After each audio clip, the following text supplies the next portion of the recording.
प्रिय साथियों, आज का विचार बिंदु है सरकार की आलोचना बनाम राजद्रोह। साथियों, शासन की दो प्रणालियां विश्व में बड़ा ही प्रसिद्ध रही हैं, फेमस रही हैं। एक राजतंत्र और दूसरा लोकतंत्र। लोकतंत्र से पहले सदियों तक विश्व के अनेक देशों में राजतंत्र ही हुआ करता था। राजतंत्र जब अपने विकृत रूप में आता था तो वो निरंकुश तंत्र में बदल जाता था, तानाशाही स्थापित हो जाती थी। उदाहरण के तौर पर फ्रांस का शासक लुई 16वां कहता था कि राज्य क्या है, राज्य मैं ही हूँ। अर्थात राजा और राज्य में कोई भी फर्क नहीं था। ये होना स्वाभाविक भी था क्योंकि राजतंत्र में शक्ति का या सत्ता का केंद्रीकरण था। राजा में ही समस्त शक्तियाँ निहित थी। वही विधायिका, वही कार्यपालिका, वही न्यायपालिका होता था। वही कानून बनाता था, वही कानून को लागू करता था, वही न्याय करता था। ऐसी परिस्थिति में जनता उस समय राजा के विरुद्ध जा ही नहीं सकती थी। अगर कोई भी राजा के विरुद्ध आवाज़ उठाने की हिमाकत करता था तो फिर उसका परिणाम क्या होता था आप लोग भली भांति जानते हैं। प्रिय साथियों, ये राजतंत्र का जो विकृत रूप था, इसी को देख करके विश्व के अनेक देशों के जो विद्वान थे, राजनीतिक विद्वान थे, उन्होंने लोकतांत्रिक शासन प्रणाली की स्थापना की, जिसमें ये प्राविधान किया गया कि अब राजा या शासक का चुनाव जनता करेगी। अब राजा रानी के पेट से नहीं पैदा होगा बल्कि मतदान की पेटी से पैदा होगा। और राजतंत्र में जो शक्तियों का केंद्रीकरण था वो लोकतंत्र में शक्तियों का विभाजन किया गया, सेपरेशन ऑफ पावर किया गया। जैसा कि मॉन्टेस्क्यू ने एक किताब भी लिखी थी, सेपरेशन ऑफ पावर, जिसमें विधायिका, कार्यपालिका और न्यायपालिका अलग अलग शक्तियों का विभाजन किया गया, जिससे निरंकुश शक्ति का जन्म न होने पाए।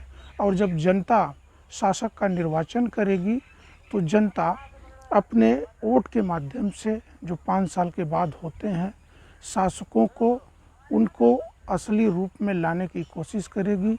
अगर जनता के हित में वो कार्य कर रहे हैं तो पुनः वो सत्ता में आ सकते थे। अगर नहीं कर रहे हैं तो जनता उनको 5 साल के बाद हटा सकती है।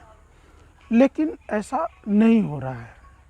उसका कारण ये है कि जब राजतंत्र वाला जो दोष है जब लोकतंत्र में आ जाता है तो बड़ी विचित्र विडंबना खड़ी हो जाती है।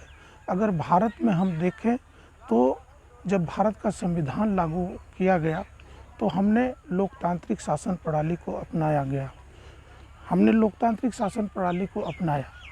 लेकिन उसका परिणाम जब यही कांग्रेस की सरकार बनी पूर्ण बहुमत में, एब्सोल्यूट मेजॉरिटी के साथ, तो फिर क्या हुआ, एक स्लोगन आया, Indira is India and India is Indira. कहने का मतलब क्या हुआ कि यहाँ राजा और देश का कोई फ़र्क नहीं रह गया, राजा और राज्य में कोई फ़र्क नहीं हो गया।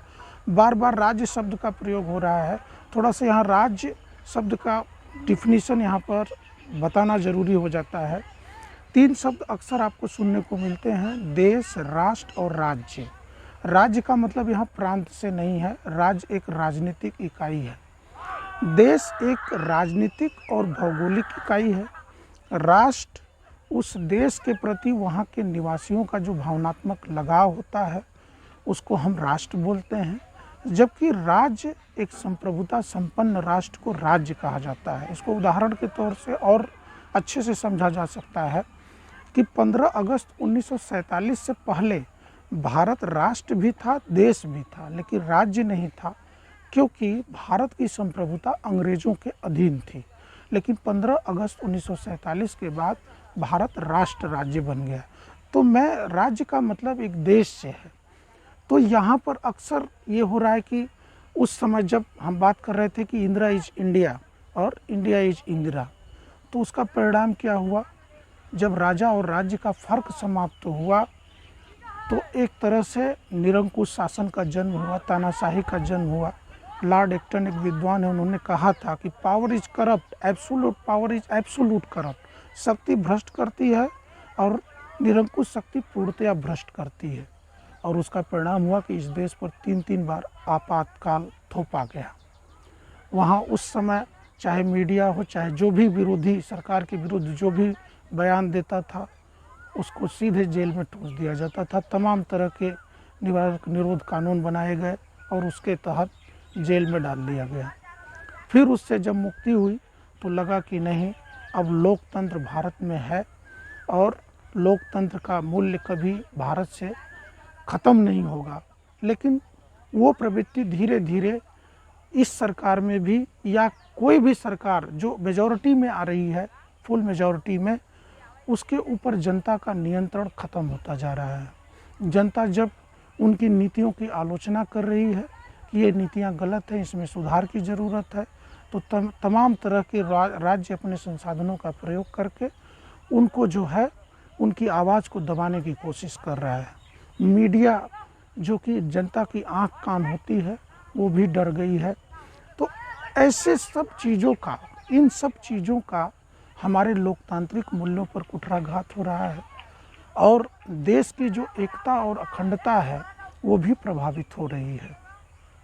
जैसा कि मैं आपसे बताना चाह रहा हूँ कि संविधान निर्माताओं ने एक संस्थागत न्याय की व्यवस्था की थी कि विधायिका, कार्यपालिका, न्यायपालिका होगी। चेक एंड बैलेंस की थ्योरी अपनाई गई कि कोई मनमाना काम नहीं करेगा, एक दूसरे को संतुलित करेंगे और एक दूसरे को नियंत्रित करेंगे।